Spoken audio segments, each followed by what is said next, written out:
তাই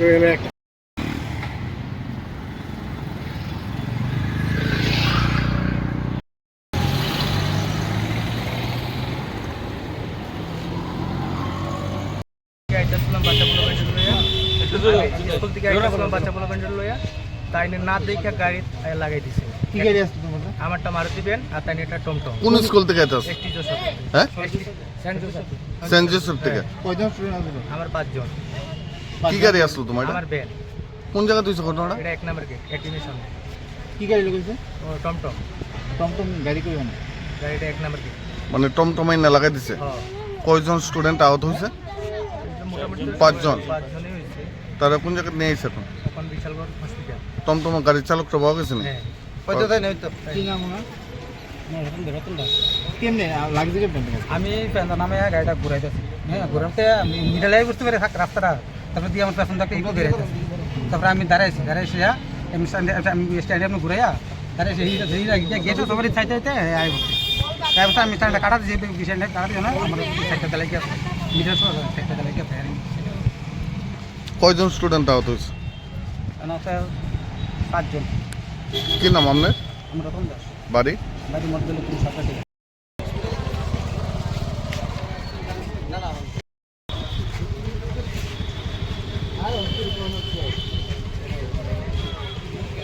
টমটমের ড্রাইভারটা। হ্যাঁ, তাহলে টমটমের ড্রাইভার আর জানি যে ব্যাংকের ড্রাইভার।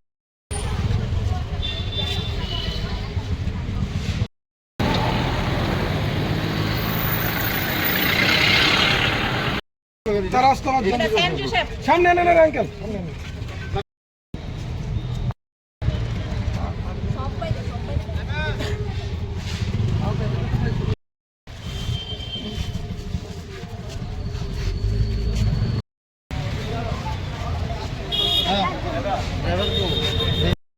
আজকে আমার মেয়ে কেজি 1 পরে স্কুলে পড়ে, সেন্ট জোসেফ স্কুলে।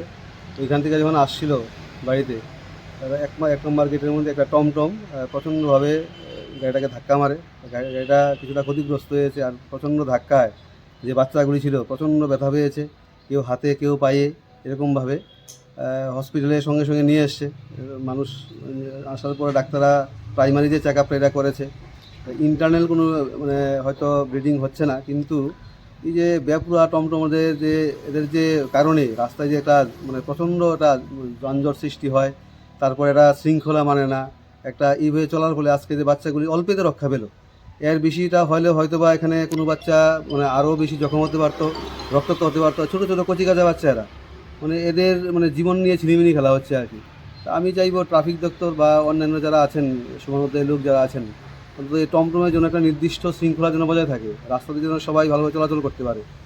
এটা দেখলাম যে গাড়িটার কোনো দোষ ছিল না, পেছন থেকে টমটমে প্রচণ্ড সহজে ধাক্কা মারা হচ্ছে। প্রত্যক্ষদর্শী যারা ছিল, আমিও স্কুল থেকে শুনে তারপর যখন আসলাম দেখলাম যে একই অবস্থা।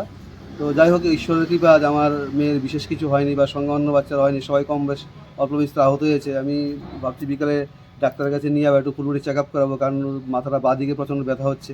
আর একটা বাচ্চা দেখলাম এটা ছুলে গেছে। সবগুলি বাচ্চাই কম বেশ মানে আহত হয়েছে। তো মোট কতজন আহত হয়েছে? প্রায় ধরুন গাড়িতে 7-8 জন ছিল, প্রত্যেকটা বাচ্চাই অল্প বিস্তর আহত হয়েছে আর কি। যে টমটমটা ধাক্কা দিয়েছে টমটমের চালককে কি আটক করা সম্ভব হয়েছে? টমটমের চালককে ধরেছে, স্থানীয়রা ধরেছে, তারপর হসপিটালে নিয়ে এসছে। এখন সম্ভবত ওনাকে থানায় নিয়ে গেছেন। বাকিটা তো আইনি প্রক্রিয়া হবে, কিন্তু আমরা যারা অভিভাবক আছে আর কি, আমরা প্রচণ্ড উদ্বিগ্ন থাকি। আমাদের বাচ্চাগুলি যখন বেরোয়, তারপর রাস্তা দিয়ে আসে, এই জায়গাগুলি খুব জামজমাট থাকে। আর বিশেষ করে এই যে টমটমরার যেটা মানে এদের যেটা নির্দিষ্ট শৃঙ্খলা ওরা মানে না, এটার কারণে অনেক সময় খুব চিন্তা হয় আমরা যারা অভিভাবক, যখন বাচ্চারা ঘরে এসে না পৌঁছে। আমি চাইব ট্রাফিক দপ্তর বা রাজ্য সরকার এই বিষয়গুলো যেন একটু দেখে আর কি।